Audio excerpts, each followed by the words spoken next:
Hello my quilting friends! Leah Day here with a new Sit Down Quilting Sunday video. Today I'm quilting sharp stippling, a really easy design, and I'm quilting it into the hair section of a goddess quilt. So let's jump on the machine and I'll show you how this works on this big machine.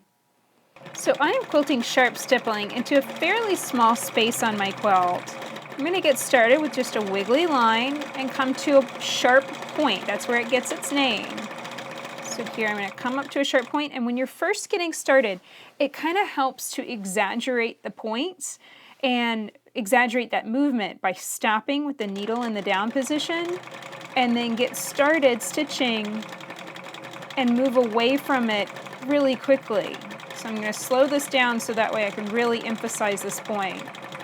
When you run out of space when you're quilting, just run up right against the ditch or the edge of your quilting space, just like that, and travel stitch along it, and then you can pop back into the area with a new point. So just what I was talking about, exaggerate it, stop, maybe shift your hands around a little bit, get a good feel for the quilt, and then start again, a few slow, careful stitches in the other direction, and that'll help your points be nice and pointy rather than becoming curved. So I'm just carefully stitching this design, and notice how I'm filling it into this area. I quilt in rows, so I started in this corner and I quilted a row of the design all the way across that space, and then now I'm working across again with a new row of sharp stippling. And by quilting it this way, I'm going to fill in the area steadily and evenly, and I'm not going to get stuck in a corner. I'm not going to end up with maybe some of the design unquilted and have to go back in there later and fill it in.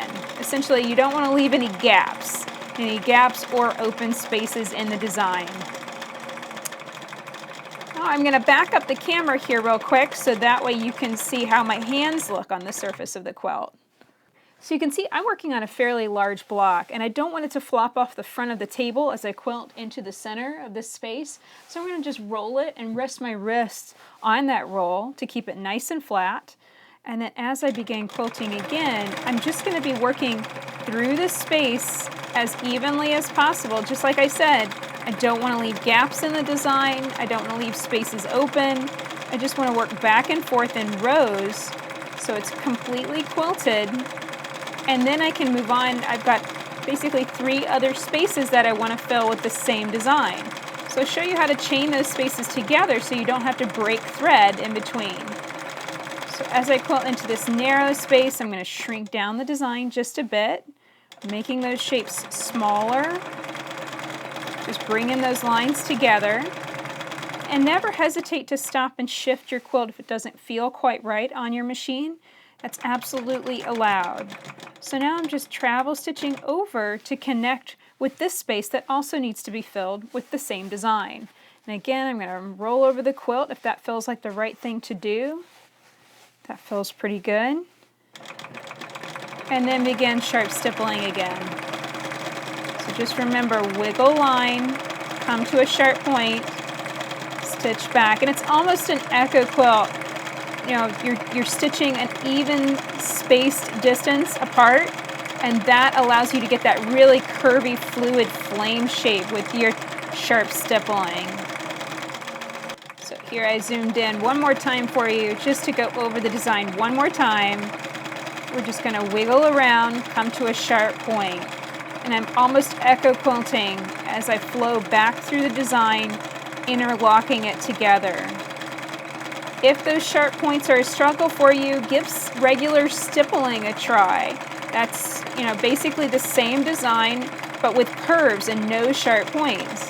Sometimes just a small, subtle change in a design will make it that much easier for you to quilt. So please don't hesitate to change it up, make it your own, and make it possible for yourself to quilt it.